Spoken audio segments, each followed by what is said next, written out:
वक्रतुंड महाकाय सूर्यकोटि समप्रभ निर्विघ्नं कुरु मे देव सर्वकार्येषु सर्वदा शान्ताकारं भुजगशयनं पद्मनाभं सुरेशं विश्वाधारं गगनसदृशं मेघवर्णं शुभांगं लक्ष्मीकान्तं कमलनयनं योगनिध्यानगम्यं वन्दे विष्णुभवभयहरं सर्वलोकैकनाथं नीलाम्बुजश्यामलकोमलाङ्गं सीतासमारोपितवामभागं पानो महासायकचारुचापं नमामि रामं रघुवंशनाथम्। आता तैसा हेसी तैसिया नमो तुझ श्रीरामराय तुझे कृपे रघुवर्य स्तुते वदवया सामर्थ्य पुंडलीकवर्धनी श्री ज्ञानदेव तुकाराम पंढरीनाथ भगवान की जय। राजाधिराज प्रभु रामचंद्र भगवान की जय। पवन सुत हनुमान की जय। श्री गुरुदेव दत्त वासुदेव महादेव।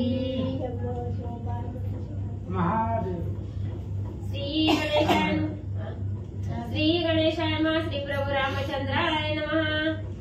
जानकी सहित श्री रघुपति सुस्वानंदे अयोध्ये प्रति राज्य करिता स्वधर्म स्थिती पापवदंती राज्य नाही। कथेचं अनुसंधान गावबा काका या ठिकाणी सांगतायत। कालच्या प्रसंगामध्ये भगवान श्रीरामचंद्र लवकुश आणि सीता यांची भेट झाली आणि भेट झाल्यानंतर ना पुन्हा अयोध्येला रामचंद्र आले। सुख स्वानंदाने अयोध्येमध्ये राज्य करू लागले।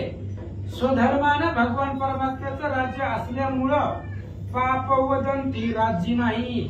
त्या पापाची वार्ता सुद्धा त्या असणाऱ्या अयोध्या नगरीमध्ये नव्हते। एवढ्या आनंदानं लोक नांदत होते। देशीचे लोक पुण्यशीला स्वधर्मी राहतात तीज सकळ अग्निहोत्रे करुणीय काळ श्रीराम नामी कंठिते। आणि देशामधले अयोध्येमधले सगळे लोक पुण्यशील होते। शील म्हणजे आचरण। सगळ्यांचं आचरण पुण्य कर्माचं होतं। स्वधर्मानं रत असणारे सगळे ब्राह्मण मंडळी अयोध्येची लोक होती। ब्राह्मण अग्निहोत्र करायचे, यज्ञ करायचे आणि त्याच्यामुळे मुखामध्ये सदोदित रामनाम स्मरण कंठामध्ये सदोदित असायचं। त्याच्यामुळं सगळे आनंदाने राहत होते। घरोघरी तुळशी वृंदावने नित्य करीती हरी कीर्तने ठाई ठाई होती पुराणे शास्त्र व्याख्याने घरोघरी। आणि अयोध्येमध्ये जर पाहिलं रामचंद्र जेव्हा राजगादीवरती होते तेव्हा प्रत्येक घरामध्ये तुळशी वृंदावन होतं। तुळशीची झाडं होती। तुळशीला वृंदावन केलेलं होतं। प्रत्येक घरोघरी असणारे भगवंताचं कीर्तन चालायचं, रामकथा चालायची आणि ठाई ठाई प्रत्येक ठिकाणी अख्ख्या संपूर्ण अयोध्येमध्ये पुराण शास्त्र श्रवण या सगळ्यांचं पठण होत होतं असं सांगतात। आणि कसे इतर लोक तेही नगरी स्वधर्म रक्षक भूतदया सुत दिन पालक उपकारी अत्यंत पुढीलांसी। आणि बाकीचे जे असणारे लोक होते गावामध्ये नगरीमधले सगळे स्वधर्म रक्षक होते। प्रत्येक जण आपले धर्म संरक्षण करत होते। अधर्माची वार्ताही त्या नगरीमध्ये नव्हती। भूतदया होती प्रत्येकाच्या मनामध्ये।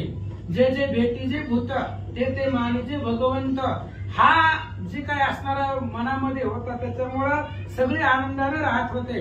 उपकारी होते, दुसऱ्यावरती उपकार करण्याची भावना मनामध्ये होती। अशी लोक अयोध्येमध्ये राहत होते। शत्रुघ्न कैकेयी नंदन सुमित्रेचा लक्ष्मण श्रीराम सेवे अनुदिन सक्त जाना मन त्याचे। आणि भरत शत्रुघ्न कैकेयीची मुलं आहेत। सुमित्रेचा लक्ष्मण आहे, कौशल्याचा राम आहे। आणि सगळेजण भरत शत्रुघ्न लक्ष्मणजी रामचंद्राच्या सेवेमध्ये अनुरक्त होते। रामचंद्राच्या सेवेमध्ये रत होते आणि रामाच्या सेवेपासून त्यांचं मन दुसरं कशातही लागत नव्हतं असं सांगतात। प्रधान वर्ग सकाळी नगरीचे नगर लोक बंदीजन सर्व सेवक श्रीराम उपासक अनुदिनी। आणि रामचंद्राचे काही प्रधान असतील, पुन्हा अजून आप्त लोक असतील। नगरीमध्ये त्या ठिकाणी वेद पाठक आहे, स्तुती रामाची स्तुती करणारी राजगादी राम ज्यावेळेस राजा आहे त्यावेळेस भाट असतात। राजाच्या मनोरंजनासाठी राजाचं कौतुक करायचं, त्याचं वर्णन करायचं। ती सुद्धा लोक असणारे रामचंद्राचं गुणाचं वर्णन करत होते. राम उपासक होते. सगळेजण रामचंद्राचं स्मरण करत होते. अशी लोक अयोध्येत राहत होते. अष्टदळ कमळ कळिके माळधारी जनकी समवेत कनक रोगारी निळवर्ण छत्र शोभे श्री बंधू परिवारी उभे तेथे. आणि अनेक पाण्यामध्ये कमळ असावे आणि त्या कमळामध्ये त्या ठिकाणी असणारे भुंगा असावा. ती भुंगा कमळापाशी राहतो. त्या पद्धतीने रामचंद्र आपल्या सीतेसोबत अनेक वर्ष अयोध्येचं राजगादी सांभाळत होते, करत होते. छत्र होतं भगवंताच्या डोक्यावरती आणि चारी बाजूनं बंधू वर्ग होता, प्रधान वर्ग होता, सेवक सेवकी होते. अशा परिवारामध्ये रामचंद्र राज्य करत होते. ऐसा सुंदर राजीवलोचन श्याम सुंदर धनुष्यबाण ठाण मांडणी विराजमान त्याचे ध्यान करीता ती. असा असणारा भगवान परमात्मा आहे, ज्याचे डोळे कमल नयन कमळासारखे आहेत. राजस सुकुमार मदनाचा पुतळा रवी शशिकळा लोपनीय असं ज्याचं स्वरूप आहे, ज्याचं स्वरूप बघितल्यावर हजारो चंद्र आणि सूर्य सुद्धा आपल्या तेजापुढे बुचकुळ्या देतील. एवढं ज्या रामचंद्राचं तेज आहे, श्याम सुंदर आहे. हातामध्ये धनुष्यबाण आहे आणि माहेश्वरी ठाण आहे. असं विराजमान रामचंद्र आहे. त्याचं स्वरूप नित्य अयोध्येमधली लोक त्या रामाचं दर्शन घेत होते. योगी दिगंबर तापसी सीता साधक महंत ऋषी आश्रयोनी श्रीरामसी अयोध्येसी राहिले. आणि योगी आहेत, दिगंबर आहेत, तापसी आहेत, संन्यासी आहेत, तपश्चर्याने सिद्ध साधक महंत ऋषी आहेत. सगळेजण अयोध्येमध्ये येऊन राहिले होते. का? रामाचं सगुण स्वरूपाचं दर्शन रोज भेटतं. प्रत्यक्षात ब्रह्मांड असणारा ब्रह्मांडाचा नायक रामचंद्र, त्याची मूर्ती डोळ्यापुढे दर्शन घ्यायला भेटतं. म्हणून जे काय अनेक सिद्ध साधक मुनी आहेत ते अयोध्येमध्ये येऊन राहिले होते. ऐसी अयोध्या भवनी दुःख दारिद्र्य न देखील स्वप्नी पाप कैसे ते नेनती मनी समाधानी चित सुखे. आणि अशा अयोध्येमध्ये लोक राहत होते. दुःख दारिद्र्य दैन्य कुणालाच नव्हतं आणि नसल्यामुळं पापाची वार्ता, त्यांना पाप कसं असतं ही माहितीच नव्हतं. कारण सगळी लोक पुण्यवान होते. रामचंद्राच्या सानिध्यामध्ये आल्यानंतर ना पाप राहतच नाही. रामाचं दर्शन घेतल्यावर कोट्यावधी दोषांचं धन होता.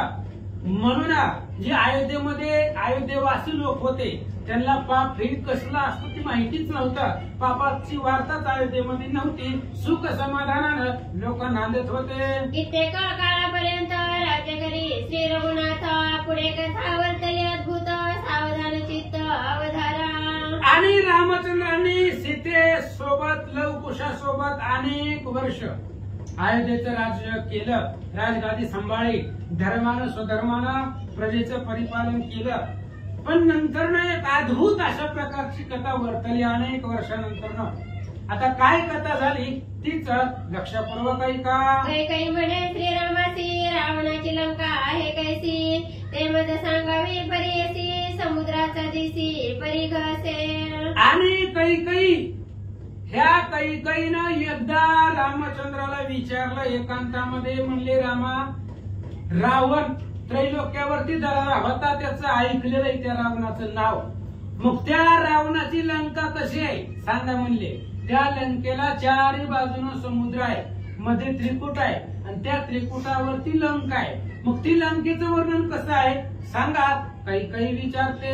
लंका कैसी सुवर्णाची कैसा त्रिकुटा किती उंची लांब रुंद गृहे राक्षसांची कोणे परीची आहेत कैसी. काही विचारलं, म्हणले रामा, तुम्ही लंकेला गेलेले आहात, अनेक दिवस त्या लंकेमध्ये तुम्ही वास केलेला आहे, राहिले आहात, त्यामुळे तुम्हाला माहिती असेल सोन्याची लंका कशी आहे, कशी दिसते आणि त्या लंकेचं त्रिकूट किती उंच आहे, किती रुंद आहे. राक्षसांची घरं तिथं होती. मग ती राक्षसांची घरं कशी दिसत होती, ती असणारी लंका कशी आहे तिचं वर्णन सांगा. निकुंभेना शोभायमान जयते वसे रावण नंदन जयते विबुधा केले दिन सचिपती इंद्र पाहुणा उतरविला. आणि निकुंभलेचं ठिकाण जिथं इंद्रजितानं यज्ञ केलेला होता आणि त्या यज्ञाच्या बळावरती देवांचा राजा इंद्र त्याला सुद्धा स्वर्गातून खाली गळ्याला बांधून आणलेलं होतं. असा इंद्रजित आहे आणि त्या इंद्रजितानं निकुंभलेच्या ठिकाणी यज्ञ केलेला आहे. मग तो निकुंभला कशी आहे, तिथली असणारी रचना कशी आहे आम्हाला सांगा. सुवेळेसी कैसी रचना जेते होतासी रघुनंदना तेथोनी पाहता लंका भवन सर्व रचना दिसे स्पष्ट. आणि रामचंद्रा तुम्ही सुवेळा पर्वतावरती होता. समुद्र उल्लंघन केल्यानंतर ना पहिला सुवेळा पर्वत आहे त्या ठिकाणी तुमचा अनेक दिवस वास्तव्य होतं, तिथं तुम्ही राहिला होता. आणि असं ऐकलंय की त्या सुवेळा पर्वतावर उभा राहिलं तर तिथून संपूर्ण लंका दिसते. मग ती लंका कशी दिसत होती, ते सुवेळा पर्वत कसा आहे, तिथलं ठाण मान रचना कशी आहे सांगा. कैसे ते संग्राम स्थळ जेथे रावणादी राक्षस प्रबळ दीर्घ विकट मुखाचे विशाळ कुंभकर्णादी थोर थोर. आणि ते तुमचं युद्ध त्या सुवेळा पर्वतापाशी झालेलं होतं. सुवेळ्याच्या ठिकाणी तुमचं युद्ध झालेलं होतं.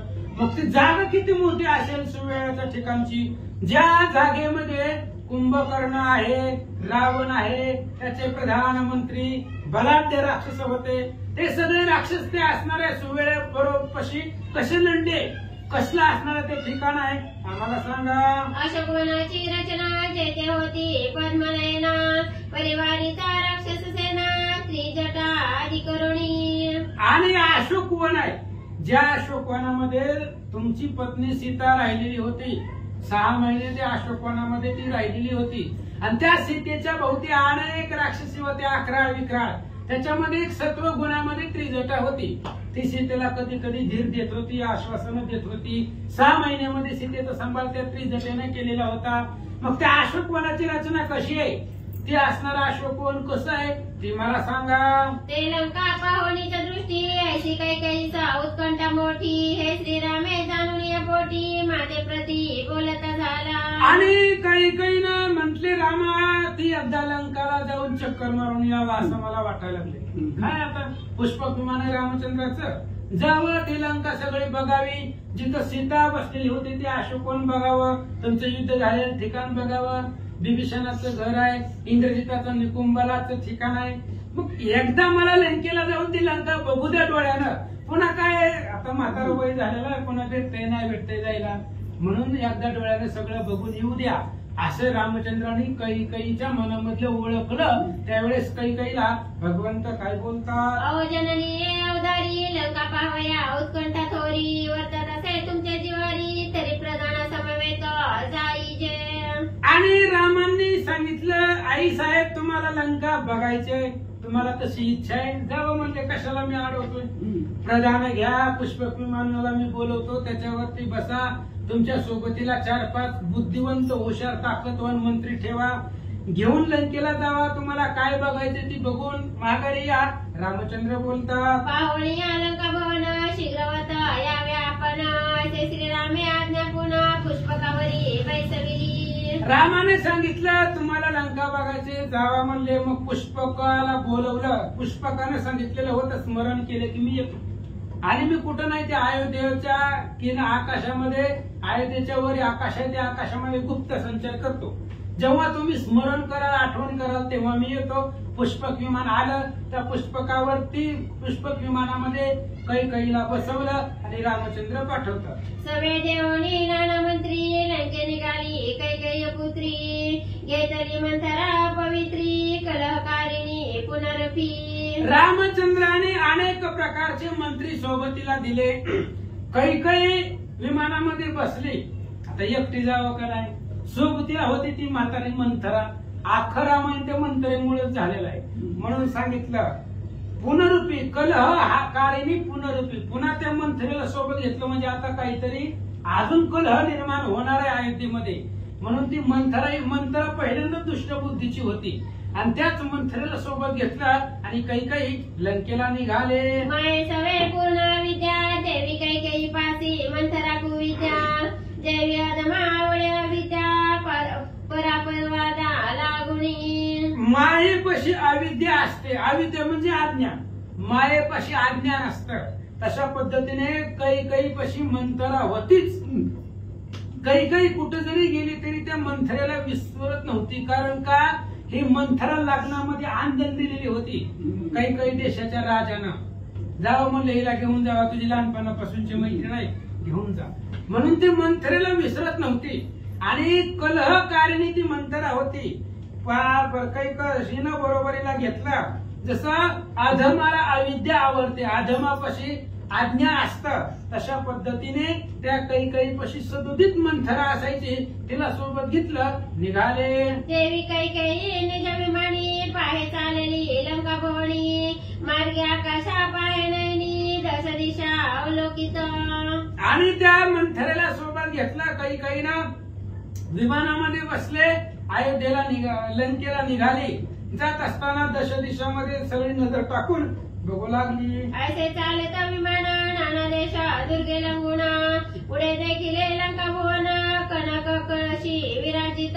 आणि अशा प्रकारचं विमान आकाशामधून निघालं. जात असताना जळजळीत सोनसळा, सोन्याची लंका होती, ती चमकत होती आकाशामधूनच. कैकईनं बघितलं आणि सगळे असणारी लंका झळकत चमकत असलेली विमानामधून कैकईला दिसले. देखोनी या लंका भवन पारण झाले कैकेयी नयना, म्हणे धन्य धन्य दशानना नांदणूक येठाई. आणि ती असणारी लंका बघितली कैकईनं.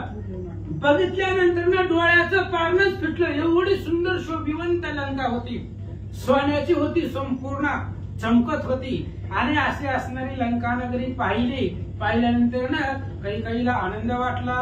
प्रसन्न करोनी उमापती श्री पूजिला कैलासपती, धन्य धन्य रावणाची भक्ती उपमात्री जगती असेना.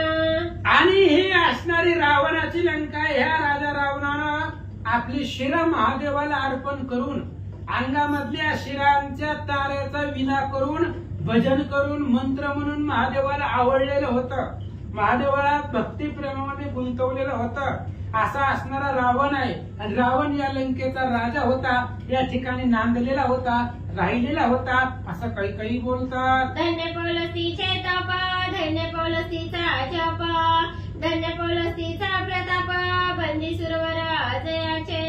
आणि त्या असणाऱ्या रावणाचं तप धन्य आहे. धन्य असणाऱ्या त्या पौलस्ती ऋषींचा, राजा रावणाचं सामर्थ्य जप आहे. धन्य असणाऱ्या राजा रावणाचा प्रताप आहे, ज्या प्रतापावरती 33 कोटी देव लोक आपल्या आज्ञेमध्ये ठेवता आले. एवढा प्रतापी रावण या ठिकाणी लंकेमध्ये राहिला, असं काही बोलतात. धन्य रावणाची संपत्ती, धन्य रावणाची संतती, ज्याने समरांगणी शजीपती जिंतोनी कामाला पै केला. धन्य रावणाची संपत्ती आहे आणि त्या संपत्तीचं मोजमाप सुद्धा करता येत नव्हता. अशा प्रकारची त्रैलोक्याची संपत्ती इंद्रजीते मिळविली होती. सुलोचनाच्या आख्यानामध्ये बोलणे येते. एवढी संपत्ती जमा केली होती ती सुलोचना दमली दान देऊन, तरी अनुप्रमाण सुद्धा ढळलं नाही, संपलं नाही. एवढ्या संपत्तीचा रावण राजा होता. धन मान सगळं असणारा ऐश्वर्य त्याच्यापाशी होतं. आणि ज्या राजा रावणानं, ज्या इंद्रजितानं इंद्रदेवाला जिंकलेला आहे आणि सगळे देवलोक कामाला ठेवले, त्या रावणाच्या संपत्तीचं वर्णन करता येत नाही. धन्य तो रावण होता, असं काही बोलते. ऐसे आश्चर्य करी श्रीमा राम माता, सौंदर्य पाठविले दूता, माता जाणविली लंकानाथा, दशरथ वनिता आलीसे. आणि अशी लंका डोळ्यानं पाहत असताना आश्चर्य करत होती. रामचंद्रांनी काही प्रधान सोबतीला दिलेले होते, काही खुणावलं डोळ्यानं. जा म्हणले इथल्या राजाला सांगा, तर ती राजमाता होती. त्याच्यामुळे लगेच तो प्रधान गेला बिभीषणापाशी. लंकेचा राजा बिभीषण आहे. बिभीषणाला नमस्कार केला, सांगितलं महाराज तुमच्या भेटीसाठी दशरथाची श्रेष्ठ, दशरथाची आवडती आणि सर्वात कनिष्ठ पत्नी होती. सुंदरपणाचा अभिमान म्हणी, सुंदर असल्यामुळे दशरथ राजाने तिच्या बरोबर लग्न केलेलं होतं. ती दशरथाची पत्नी, रामचंद्राची आई, भरत शत्रुघ्नाची आई तुमच्या भेटीसाठी आली, असा निरोप मंत्रिमंडळाने दिला. गुरुलता संज्ञेने सेवक प्रवेशले जेथे लंका नायक, बहुते राक्षसांचे कटक रत्नसिंहासनी विभीषण. तिनं फक्त डोळ्यानंच खुणवलं. आपल्या सेवकांना जावा म्हणले, विभीषणाला जाणवा सांगा. लगेच तिच्या आज्ञेनुसार निघाले. अनेक असणारे प्रधान निघाले. जिथं राक्षसांचा राजा बिभीषणजी बसलेला होता राजसिंहासनावरती, रत्नाचं सिंहासन होतं, त्याच्यावरती बिभीषण बसला.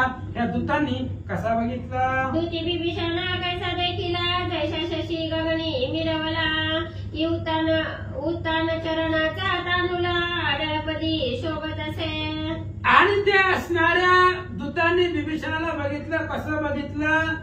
जसं आकाशामध्ये त्या ठिकाणी चंद्र असावा, नक्षत्रासहित चंद्र शोभिवंत दिसावा, किंवा ते असणारे ध्रुव तारा दिसतो. ध्रुव बाळाला आढळ पद दिलेला आहे आणि तो असणारा ध्रुव आपल्या तारांगणात समवेत दिसावा, त्या पद्धतीने अनेक राक्षसांमध्ये राजा बिभीषण शोभिवंत दिसू लागला. ही पातळी या वसंत वनश्री माझी विराजत, श्रीरामाचा शरणागत सिंहासनी शोभत असे. किंवा वसंत ऋतू आल्यानंतर ना सगळ्या वनाला त्या ठिकाणी नवी पालवी फुटली जाते. वसंत ऋतूमध्ये सगळे झाडांना नवीन त्या ठिकाणी असणारी फळं फुलं बहर येतो वसंतामध्ये. तशा पद्धतीने रामचंद्राचा शरणांगत बिभीषण राजगादीवरती बसलेले दूतांनी पाहिले. की गगनामध्ये जिन करू, की कुळाचळांमध्ये मेरू, की पक्षी माझी खगेश्वरू, तैसा लंकेश्वरू राजसांमध्ये. किंवा आकाशामध्ये सूर्य असावा. सगळ्या पर्वतामध्ये उंच आणि श्रेष्ठ पर्वत मेरू आणि मांदार आहेत, तर त्या पर्वतामध्ये मेरू पर्वत असावा. पक्ष्यांचा राजा गरुड आहे, सगळ्या पक्षामध्ये ताकदवान श्रेष्ठ गरुड आहे, त्या पक्षामध्ये गरुड असावा. तसं राक्षसामध्ये बिभीषणाला पाहिलं. की तारगणा माझी दुरू, अब्दिजा माझी क्षीरसागरू, की दैत्या माझी कश्यप कुमारू, तैसा नैऋत्येश्वरू तया माझी. किंवा त्या ठिकाणी सगळे तारांगण आहेत, त्या तारांगणामध्ये ध्रुव तारा श्रेष्ठ असतो. कुणाला नाही बसते की अजून पुढे 2 आहे 150 वर्ष व्हायचं.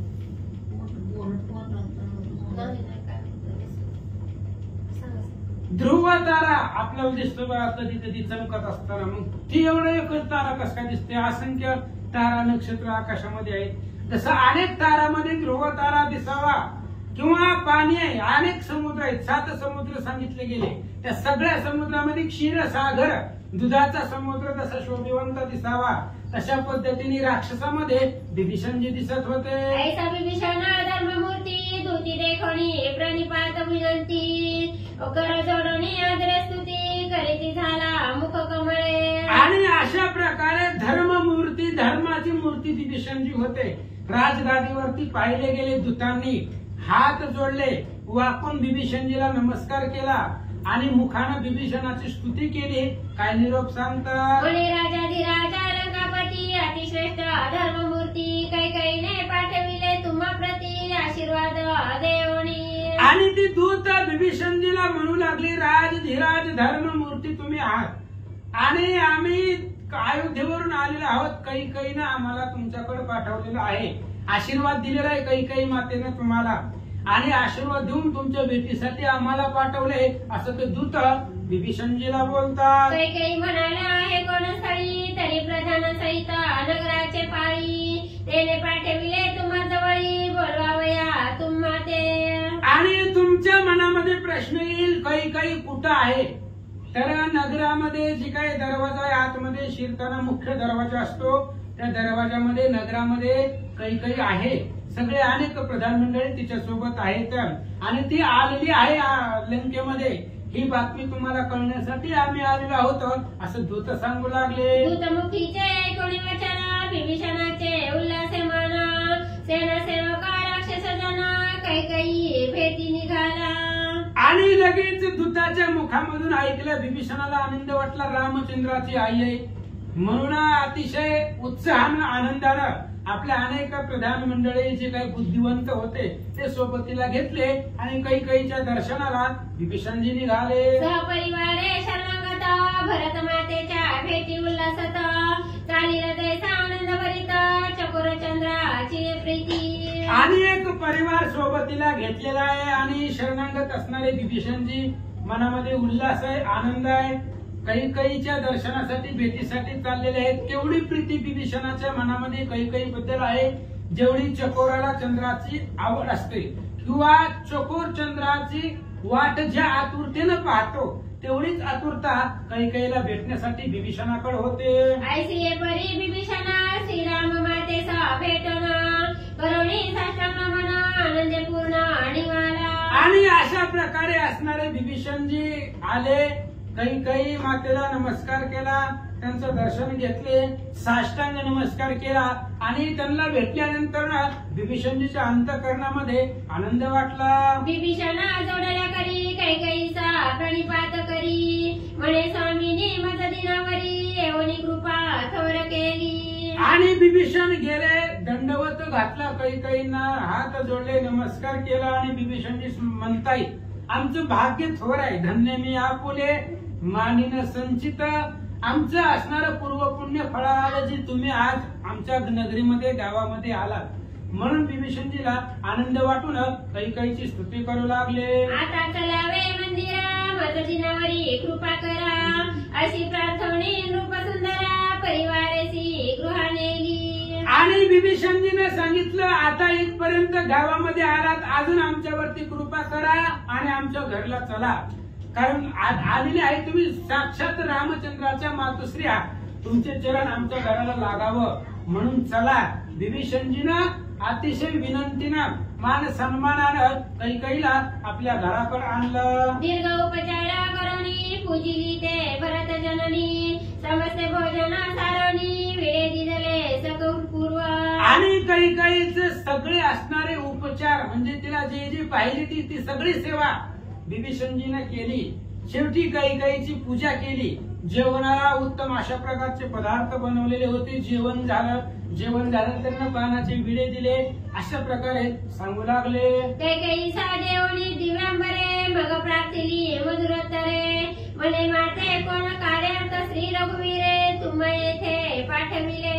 आणि कैकेयीला दिव्य अशा प्रकारचे अलंकार दिले आणि मग बिभीषणाने विचारलं, ह्याला पाहुणचार म्हणायचं असतं.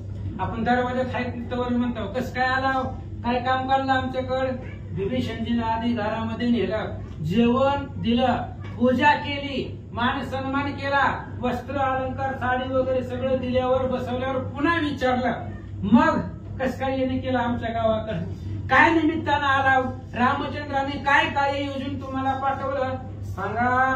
की निमित्त आगमन ते मज प्रती कृपा करून विदित करावे स्वामिनीने शरणागत म्हणून. आणि आई साहेब कशा काय निमित्त धरून तुम्ही इथं आलात, आता काय जवळ आहे का ती अयोध्या कुठं लंका कुठं, हा मग एवढ्या लांब येण्याचं प्रयोजन काय आहे, कसं काय इथं आलात, काय मनामध्ये कारण आहे.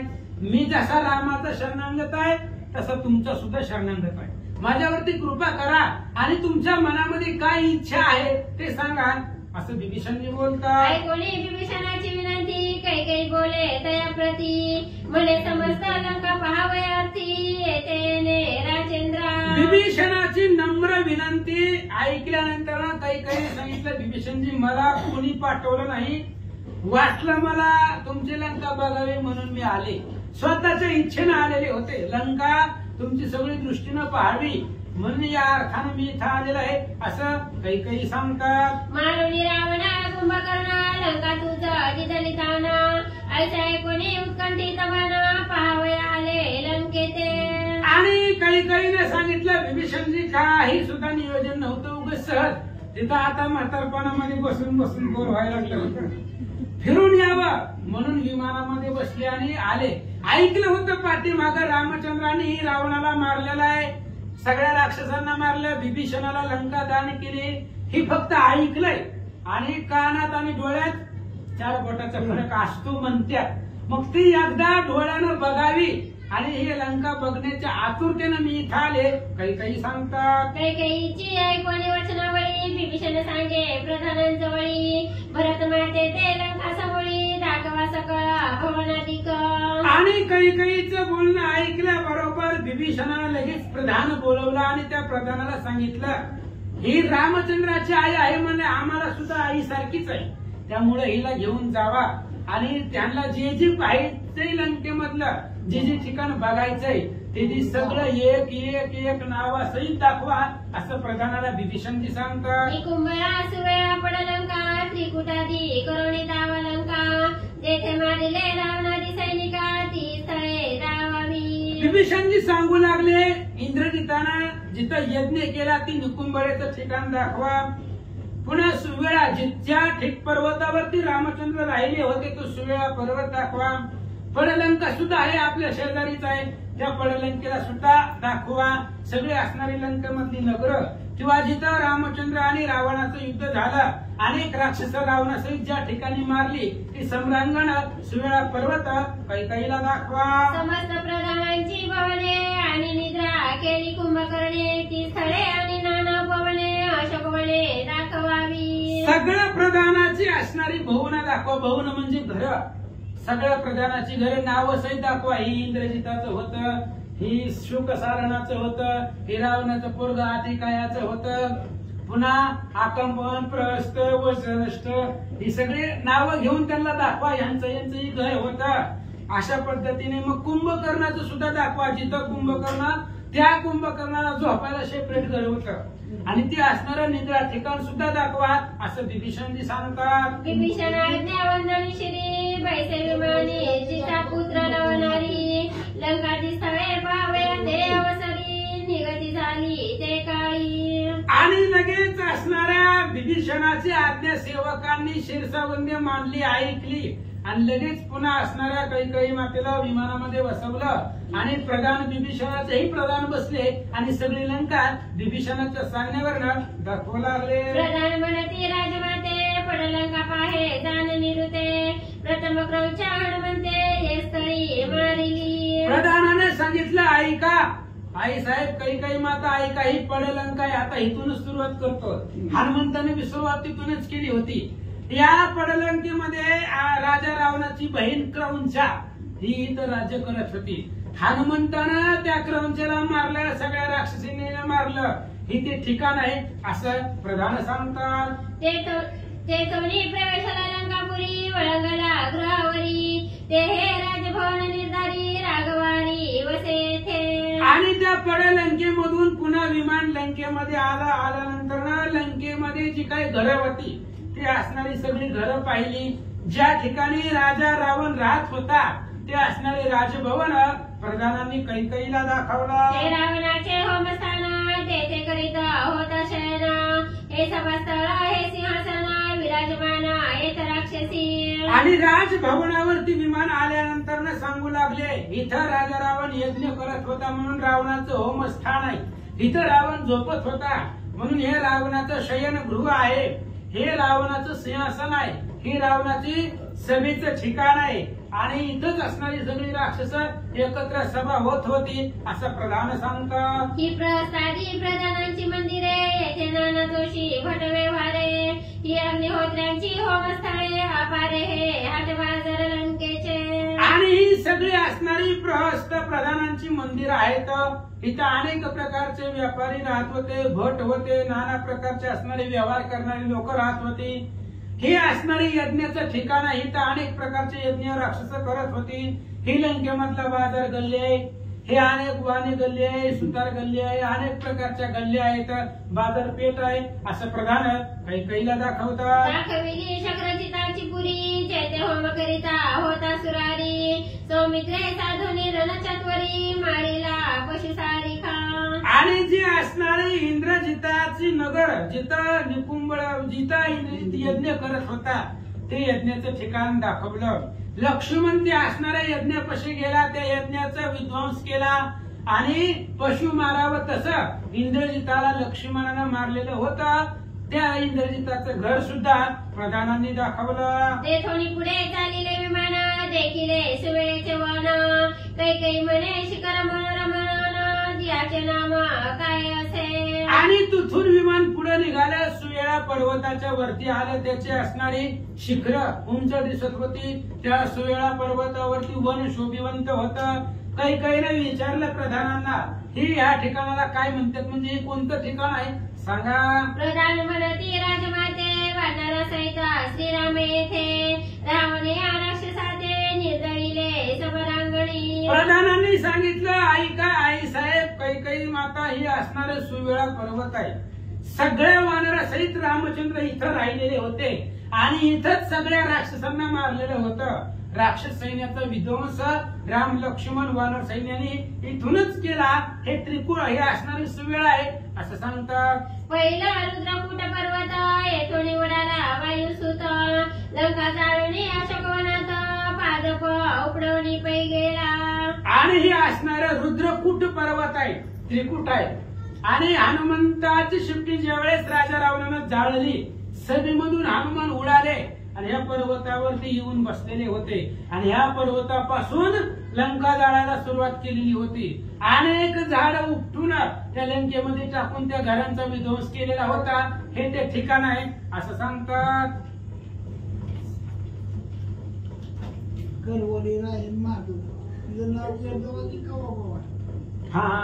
ऐशी पावनी स्थळांतरे मागुती प्रवेशाली लंकापुर तव देखिले मंदिर कुंभकर्ण विराचे. आणि अशा प्रकारे दादांनी आठवण करून दिली म्हणून सांगतो. परत एकदा लक्षात असावं, तिच्या बरोबर मंथरा बी होती आणि मंथरेला सुद्धा ही सगळी ठिकाणं दाखवत होती. करवली होती ना, लग्नामध्ये आलेली होती, आनंद दिलेली होती ती मंथरा. आणि ती मंथरा सुद्धा कैकईच्या सोबतीला होती आणि ती मंथरा सुद्धा बघत होती. पण मंथरा बोलत नव्हती, डोक्यात ठेवत होती. योग्य टायमाला राईट कार्यक्रम करायचा तिच्या डोक्यामध्ये होतं. हे अख्खं रामायण घडलं ते तिनं घडवून आणलेलं आहे. आता इथून सुद्धा ही लंका बघून जायचं, कोणाला काही बोलायचं नाही आणि तिथे गेले की आपापल्या बुद्धीनं करायचं. ही मंथरेच्या डोक्यात होतं. ती मंथरा सोबतीला होती. अनेक प्रकारचे असणारी ठिकाणं दाखवू लागली. मग अनेक पुन्हा त्या ठिकाणी अनेक स्थळं पाहिली गेली. पुन्हा लंकेमध्ये आल्यानंतर ना जे कुंभकर्ण महावीर होता त्या कुंभकर्णाचं घर कैकईनं पाहिलं. प्रधान म्हणती राजबाळे येथे शयन केले कुंभकर्णे विशाळे हे तयाचे अंतपुर स्त्रिया बाळे ए भवनी वसती माते. आणि त्यावेळेस प्रधानांनी सांगितलं ही कुंभकर्णाचं घर आहे. इथं कुंभकर्ण राहत होता आणि कुंभकर्ण मेलाय पण त्याच्या असणारी बायका लेकरं अजून सुद्धा आहेत इथं नांदतात. असं कैकईनं ऐकल्यावर जावं म्हणले, आता त्याच्या बायका पोरांच्या भेटीला जावं असा विचार कैकईनं केला. बघते दशरथ सुंदरी प्रवेशाली कुंभकर्ण मंदरी तव येत्या कुंभकर्णाची अंतुरी कैकई दर्शना पै आली. आणि मग लगेच दशरथ राजांची आवडती पत्नी असणारी कैकई विचार केला, म्हणले कुंभकर्णाच्या बायकोला भेटावं. म्हणून कुंभकर्णाच्या घरामध्ये गेल्यानंतर कुंभकर्णाची पत्नी आणि कैकई मातेला ओवाळण्यासाठी आरतीचं ताट घेऊन बाहेर आल्या. भेटोनिया कैकी ते अति सन्मानिले आदरे बहुते भरत माता म्हणे वज्र सारे ते कैसा काळ प्रवर्तला. आणि त्या असणाऱ्या वज्र सारेला भेटले. कैकई भेटल्यानंतर आतमध्ये घरामध्ये गेली. पूजा मान सन्मान कैकईचा केला आणि कैकईने विचारलं, तुमच्या नवऱ्याला मारलं रामचंद्राने. ऐकलं म्हणजे दुःख झालं, पण आता काय करायचं. मग आता कसं म्हणजे कसा तुम्ही पतीशिवाय कालक्रमणा केली, इतके दिवस तुम्ही कसं राहिला सांगा असं कैकई विचारतात. विपरीत समय पातला ते जंबुकी सिंह साधिला विपिली की मिळवणी पेढीला कद्रू तनय. आणि त्यावेळेस कैकई सांगू लागली, काय असणारा समय आहे, काळ आहे, सांगता येत नाही. म्हणजे कुंभकर्ण सिंहासारखा होता आणि त्या असणाऱ्या कुंभकर्णाला रामाने मारलं गेलं. समय आहे, वेळ आहे, वेळ कसा येईल सांगता येत नाही. त्याच्यामुळं किंवा एखाद्या असणाऱ्या मुंगीनं पर्वताला वेढा टाकावा किंवा गरुडाला त्या ठिकाणी मुंगीनं आडवावं, तशा पद्धतीने त्या असणाऱ्या रामानं मारलं. म्हणले तुमच्या धिप्पाड ताकदवान असणाऱ्या पतीला कुंभकर्णाला असं काही बोलतात. तैसे झाले लंकेत श्रीरामे वेणीला तुझा कांत वदिला तुझा कांत इतिहास मूळ शरणागत राक्षसांत त्याचेणी. आणि कैकईनं मूळ मुद्द्याला हात घातले. म्हणले आपण इथं कशासाठी आलोय तेच बोलून टाकावं. म्हणले ऐक, म्हणले वज्र सारे तुमच्या लक्षामध्ये येतोय का, तुमचे सगळे असणारे नवरा मेला, सगळे राक्षस मेरले, रामचंद्राने कुंभकर्णाला मारलं. आधी नाक कान कापून शिरकमळ जाणं छेदिले ही ओवी पण सांगितली होती. आधी नाक कान कापून विटंबना करून त्याला मारलं होतं. पण वज्र सारे तुझ्या लक्षामध्ये येतंय काही सगळं कशामुळे झाले. ही जी बिभीषण आहे ना, बिभीषण तिला आम्हाला शरण आलेला होता आणि त्याच्यामुळे सगळ्या कुळाचा नाश झालाय. जरा लक्षात घे असं काही काही बोलते. श्रीरामा भेदोनी विभीषण मारविले राक्षस दारुण बंधुपुत्रा सहित दशानन सम्रांगणी पाडिला. ऐक म्हणले हे असणारा बिभीषण आहे. मूळ तुमच्या सगळ्या कुळ घाताला तुझा नवरा मेला, सगळी राक्षस मेली, रावण सुद्धा कुळासहित मेला. ह्या सगळ्या गोष्टीला कारण म्हणजे बिभीषण एकटा होता. आणि तो बिभीषण रामचंद्राला शरण गेला आणि शरण गेल्यामुळं राजा रावणाला कुळासहित भावासहित प्रधानासहित मारलं असं काही काही सांगू लागले. आपण झाला राज्याधिकारी निराक्षस केली पुरी तव बोलता देव सरी अष्टदश वर्षी कुमार आला. आणि अशा प्रकारे त्या बिभीषणानं सगळ्या राक्षसाचा नाश करवलाय. रामचंद्राला शरण गेला आणि आपण स्वतः राजा झालाय, राजगादी त्यानं सांभाळले असं काही काही सांगत असताना कुंभकर्णाचा मुलगा 88 वर्षाचा त्या ठिकाणी त्यापाशी आला. एवढं संवाद होत असताना कुंभकर्णाचं पोरग तिथं आलं. श्री गणेशाय नमः. श्री प्रभू रामचंद्राय नमः. तयासी देखोनी कैकई वज्र सारेसी कुसे पायी हा कुमर कोणाचा ये समय अति सुंदर दिसताय. आणि कैकईच आणि वज्र सारेचा संवाद होत असताना तेवढ्या वेळामध्ये कुंभकर्णाचा मुलगा तिथं आला. आल्यानंतर लगेच कैकईनं वज्र सारेला विचारलं. म्हणले एवढं तरुण सुंदर देखना मुलगा कुणाचा आहे. म्हणले याचा असणारी जन्मकथा काय कशी आहे सांगा.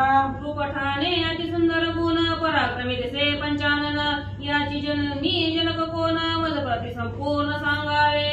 आणि कैकईनं विचारलं वज्र सारेला ही मुलगा रूपानं सुंदर आहे, ठाण अतिशय सुंदर आहे, गुणानं चांगला आहे, पराक्रम जर बघितला गेला तर सिंहाचा पराक्रम असावा असा याचा पराक्रम दिसतोय.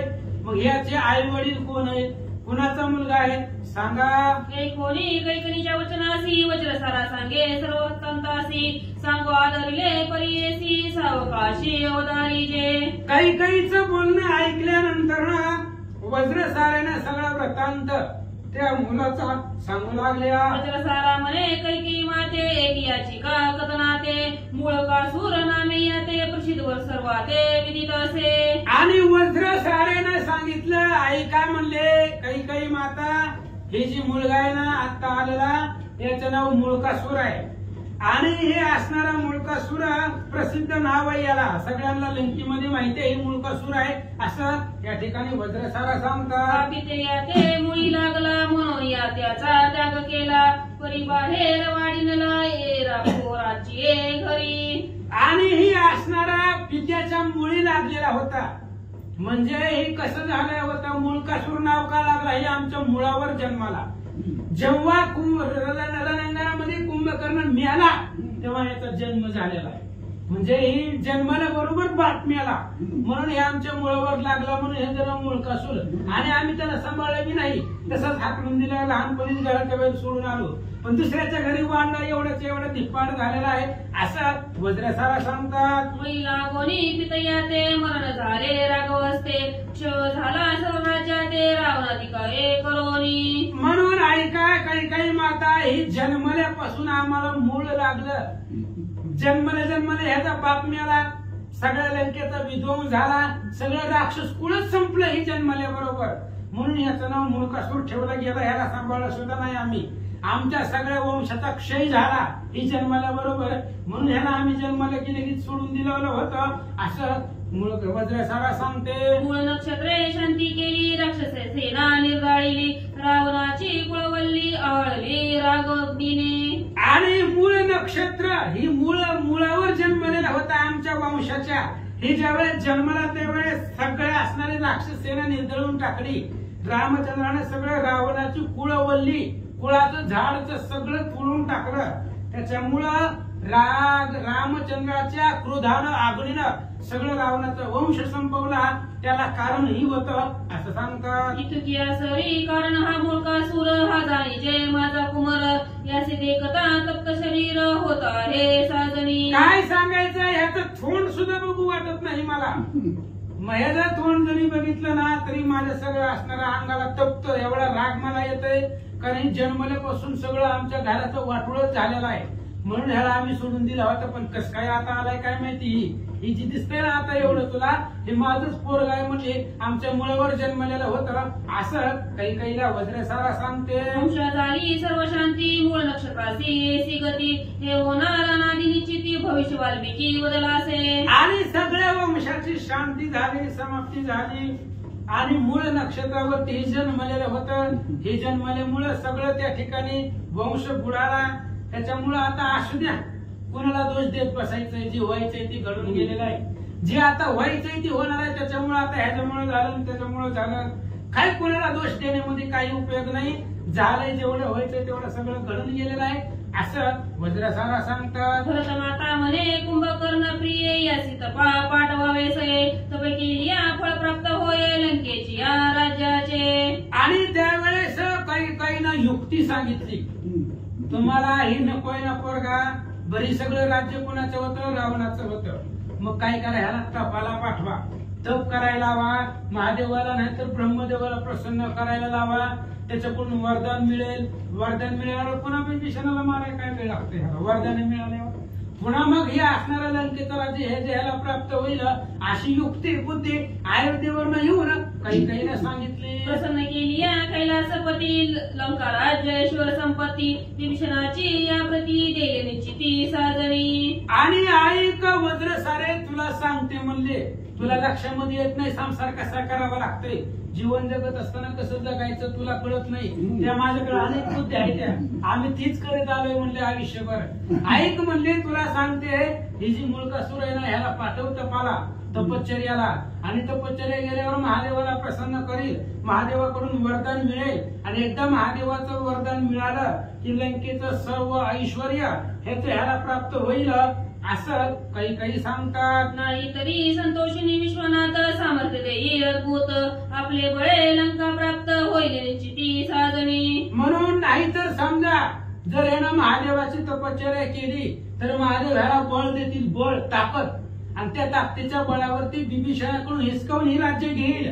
कारण आपल्या बापाचं पितृ आजोबाचं राज्य आहे, आपल्या असणार आहे. ह्याला कशाला प्राप्त करून द्यायचंय विभीषण, म्हणून ती विभीषणाकडून हिरावून घेईल आणि लंकेचा राजा होईल असं काही काही बुद्धी सांगू लागले. संवादोनी काही निघाली विभीषणा मंदिरा पायी विभीषण भेटोनी ते समयी अति आदरे पूजिली. आणि अशा प्रकारे काही काही ना वज्रसारेला सांगितलं, तिच्या असणाऱ्या बुद्धीची ज्योत प्रज्वलित केली. तिला सांगितलं नियोजन कसं करायचं, मी सांगितलं तसं कर तर तुला लंकेचं प्राप्त, तुझ्या मुलाला तुम्हाला सगळ्याला प्राप्त होईल. सांगितलं. लगेच विभीषणाच्या घरी आली, विभीषणाला नमस्कार केला, विभीषणानं तिची पूजा केली आणि अयोध्येला पाठवलं. पोजोनिया श्रीराम माते समर्पिली नाना वस्त्रे काही म्हणे विभीषणा ते अशोकवन पाहू पा. महत्वाचं ठिकाण बघायचं राहिलं होतं, म्हणून त्यावेळेस कैकेयीची पूजा विभीषणजीने केली यथोपचारानं. सगळं झाल्यानंतर जाता जाता विभीषणजीला सांगितलं, महाराज अशोकवन बघायचंय, जिथं आमची सून राहिली होती ते असणारा अशोकवन बघू दे म्हणले. जिथं सीता 6 महिने राहिलेली होती ते ठिकाण कसलं आहे त्याच्या डोळ्यानं पाहू द्या असं काही काही बोलतात. विभीषणा समवेत काही प्रवेशरी अशोकवना ठाई पाठी झाली ते समयी नाना परीच्या वृक्षांते. आणि विभीषण स्वतः घेऊन आले. आता प्रधान वगैरे नाही पाठवलं, अशोकवन बघायचंय ना चला म्हणून विभीषणानं कैकेयीला घेतलं. अशोकवनामध्ये आले. दिव्य अशा प्रकारचं ते वन होतं. ती अशोकवन अतिशय गुप्त होतं. तिथं वाऱ्याला सुद्धा रावणाच्या परमिशन शिवाय एंट्री नव्हती. वाऱ्या न फुटे वाट, हे एवढं असणारं समुद्राचं परीघ, त्याच्यामध्ये लंका, त्याच्यामध्ये राजा रावणाचा राजवाडा, त्याच्यामध्ये स्त्रियांचं गुप्त स्थान आणि तिथं ते अशोकवन होतं. एवढे संरक्षण त्या अशोकवनाला होतं. त्या अशोकवनामध्ये विभीषण घेऊन गेले. अनेक प्रकारची झाड वृक्ष तिथं सुंदर दिसत होती. कैलासीच्या संपत्ती ते रावणी मागोनी आणि रेथे इंद्रगांजोनी नंदनवनीच्या वृक्षांते बळे लंकाना दे आणले. विभीषणजीने सांगितलं, आई साहेब कैकेयी माता ऐका, कैलास पर्वतावरती वन आहेत. त्या कैलास पर्वतावरच संपत्ती जी आहे ती सगळी अशोकवनामध्ये आणलेली आहे. एवढंच नाही तर ह्या असणाऱ्या रावणानं इंद्राला जिंकलेलं आहे. त्या इंद्राचं चैत्रवन आहे, नंदनवन आहे. त्या सगळ्या वनातली झाडं तोडून या अशोकवनामध्ये आणली होते. नानापरीच्या वापीर पोखरणी येथील मोकण आटोपे पाणी देवालये गोपुरे ऊर्ध्व गगनी उंचेसी रत्न कळशी. अनेक प्रकारच्या त्या ठिकाणी असणाऱ्या विहिरी आहेत, सरोवर आहेत, लहान लहान छोट्या छोट्या नद्या आहेत आणि जिथलं पाणी कधी सुद्धा आटत नाही अशा प्रकारचं असणारे नद्या या अशोकवनामध्ये आहेत. मंदिर आहेत, गोपुर आहेत. त्या गोपुराला मंदिराला सोन्याचे कळस आहेत असं विभीषणजी माहिती सांगू लागले. विभीषण म्हणे रावणारी माते या वृक्षातळी रावणे सीते ते भोवती राक्षसी ठेविल्या होते ते एक वस्त्रे 6 मास. आणि विभीषणजीने सांगितलं हीच झाड आहे. ह्या झाडाखाली सीता राहिलेली होती. रावणाने या झाडाखाली सीतेला ठेवलेलं होतं आणि एक वस्त्र दीनवदन असणारी भूमिशाही एकच वस्त्रावरती परिधान केलेले 6 महिने याच झाडाखाली बसली होती. हीच ही झाड आहे. विभीषणजी कैकेयीला दाखवतात. होत्या राक्षसी दारुण सीतेची करती रक्षण हनुमंत या वृक्षावरून जानकीस भेटला. आणि याच झाडाखाली सीता 6 महिने बसलेली होती. भोवतीला अनेक राक्षस होते. हनुमान लंकेमध्ये अशोकवनामध्ये आला तेव्हा याच झाडाच्या वर होता झाडामध्ये आणि सीतेला याच झाडावरून बोलला. ह्याच झाडावरून खाली उडी टाकली. ह्याच झाडावरून संवाद झाला असं विभीषणजी सांगतात. एसी वंचना लंकानाथे सांगितली कैकेयी येथे सुखोनी अत्यंत चित्ते परमानंद पावली. आणि अशा प्रकारे सगळी माहिती अशोकवनातली विभीषणजीनं कैकेयीला सांगितली. कैकेयीला आनंद वाटला, मनामध्ये उल्हास वाटला. विभीषणजीला नमस्कार केला, जाण्यासाठी आज्ञा मागू लागल्या. कैकेयी म्हणे विभीषणा मी जाईल अयोध्या भुवना तुम्ही क्षेम कल्याण लंका भवना राज्य करावे स्वस्थानी. आणि त्यावेळेस कैकेयीने सांगितलं महाराज झालं म्हणले माझं काम, आता मी जाते. ज्या कामासाठी आले होते ते काम झालं. जे माझ्या डोक्यामध्ये नियोजन होतं ते सगळं परिपूर्ण केलेलं आहे. त्या मुलगासुराला तपश्चर्या पाठवलेला आहे. आता त्याला तपश्चर्या करायला लावायची. त्याचं विभीषणाचं लावून द्यायचं. विभीषणाला राजगादीवरून हाकलायचं. मुलगासुराला राजगादी सांभाळायचं. हे सगळं नियोजन सगळं केलेलं होतं कैकेयीनं. आणि मग म्हणले आता मी अयोध्येला ज्या कामासाठी जी असणारी सगळं पाहायचं होतं ती पाहिलं. आता मी रामाच्या असणाऱ्या नगरीमध्ये रामाकडे जाते, मला जाण्यासाठी आज्ञा द्या असं कैकेयी बोलतात. आज्ञा घेऊन विभीषणाची अयोध्ये निघाली जननी भरताची पुढील कथा सुरसरूची वाढवी मनाची करुणी सेवा. आणि अशी असणारी त्या ठिकाणी पुन्हा लगेच असणाऱ्या कैकेयीनं विभीषणाची आज्ञा घेतली. आज्ञा घेऊन अयोध्येला निघाली.